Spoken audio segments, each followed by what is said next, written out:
नमस्कार दोस्तों। आज दिल्ली के सियासी हलके में अचानक सरगर्मी बढ़ गई। हुआ ये कि उत्तर प्रदेश के मुख्यमंत्री योगी आदित्यनाथ औचक बुलाए गए। पहले से कोई आने का प्रोग्राम था नहीं या ना ही बुलाया गया था। अचानक आना राजनीति में एक संकेत है। और जब दिल्ली आ गए तो उनकी जिस तरह की बैठकें रहीं, जिन जिन लोगों से उनका मिलना तय हुआ और वो मिलते रहे, उससे भी बहुत कुछ तय होता है या उसका संकेत मिलता है। राजनीति में बहुत सारी बातें बाहर नहीं आ पाती हैं, लेकिन जो कुछ हो रहा होता है, जिस तरीके से हो रहा होता है, वो आपको सिग्नल देता है, मैसेज देता है। तो आप पढ़ सकते हैं, समझ सकते हैं। दरअसल योगी आदित्यनाथ के दिल्ली पहुंचने के बाद उनकी मुलाकात अमित शाह गृह मंत्री से हुई। इसके बाद उनकी मुलाकात कल होगी प्रधानमंत्री से 11 बजे। लेकिन प्रधानमंत्री से योगी की मुलाकात से पहले पार्टी के अध्यक्ष जेपी नड्डा ने प्रधानमंत्री से मुलाकात की। और जब कल योगी आदित्यनाथ पीएम से मिल लेंगे, उसके बाद उनकी बैठक नड्डा जी के साथ है। योगी आदित्यनाथ अमित शाह से मिले और उत्तर प्रदेश की अपना दल की नेता अनुप्रिया पटेल भी अमित शाह के घर पहुंची, उनसे मुलाकात की। इसका मतलब यह है कि बहुत कुछ है जो अंदर एक खदबदाहट का संकेत दे रहा है। बीजेपी के संगठन के भीतर, सरकार के भीतर कुछ ऐसा है जो पार्टी आलाकमान को, सरकार में बैठे दो बड़े लोगों को, यानी कि नरेंद्र मोदी और अमित शाह को चिंता दे रहा है। और चिंता इसलिए है क्योंकि चुनाव आ रहे हैं। हाल ही में लखनऊ में जो संगठन की बैठक हुई तो संगठन मंत्री बीएल संतोष ने कह दिया था कि योगी आदित्यनाथ की अगुवाई में ही 2022 में पार्टी चुनाव में जाएगी। बात खत्म। लेकिन चुनाव में जाने के बाद नतीजा ही सबसे बड़ी बात होता है कि आप सत्ता में लौटते हैं, नहीं लौटते हैं।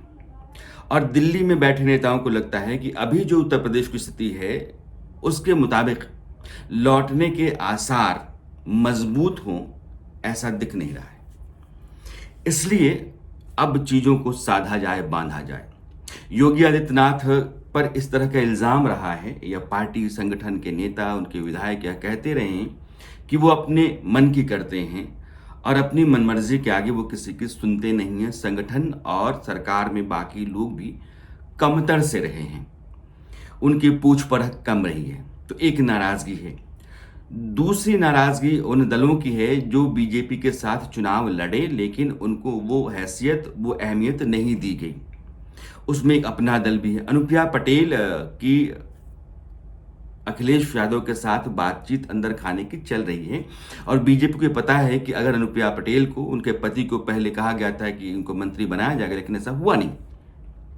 अब जो कैबिनेट विस्तार हो सकता है उसमें योगी जी की कम सुनी जाए और दिल्ली से आलाकमान की तरफ से, पार्टी संगठन की तरफ से वहां के जातीय समीकरण को साधने के लिए और चुनाव में जीत को तय करने के लिए जो फैसला किया जाए, योगी माने, इसी के लिए उनको बुलाया गया होगा। क्योंकि अक्सर ऐसा होता है कि संगठन और दिल्ली की बात योगी जी कम सुनते हैं, यह बात कही जाती रही है।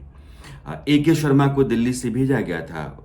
आपको पता है कि पीएमओ में नरेंद्र मोदी के बहुत करीबी अधिकारी रहे हैं और इस उम्मीद पर भेजा गया था कि वो वहां जाकर के कैबिनेट में शामिल होंगे। अनुप्रिया पटेल के पति को शामिल कराने की बात जो थी वह भी नहीं हो पाई।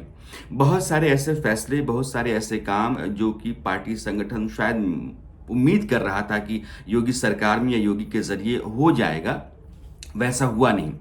और अब जब किसानों का आंदोलन एक तरफ है, ममता बनर्जी राकेश टिकैत को बुला करके उत्तर प्रदेश में अपने लिए जमीन टटोल रही हैं। कोविड के दौरान उत्तर प्रदेश में जिस तरह का हाहाकार रहा, उससे लोग जिस तरह से नाराज और बिदके हुए से हैं, वह भी पार्टी के लिए चिंता का कारण है। और अभी जमीन पर जो स्थितियां हैं वो सर्वे के जरिए, पार्टी नेताओं के जरिए, संगठन के कार्यकर्ताओं के जरिए पार्टी आलाकमान तक पहुंच रहा है, वो बेहतर नहीं है।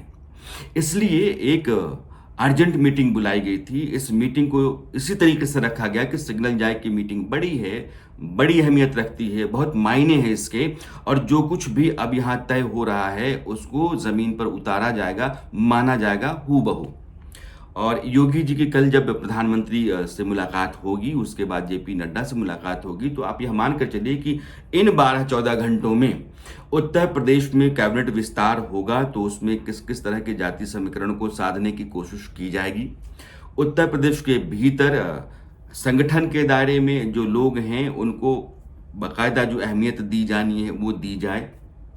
विधायकों और बाकी नेताओं की जो नाराजगी है उसको किस तरीके से कम किया जाना है, कम किया जाए, और चुनाव में उतरने से पहले एक बेहतर माहौल, साथ मिलकर के लड़ने और चलने का एक माहौल तैयार किया जाए। इसी के बाबत योगी आदित्यनाथ को दिल्ली बुलाया गया है।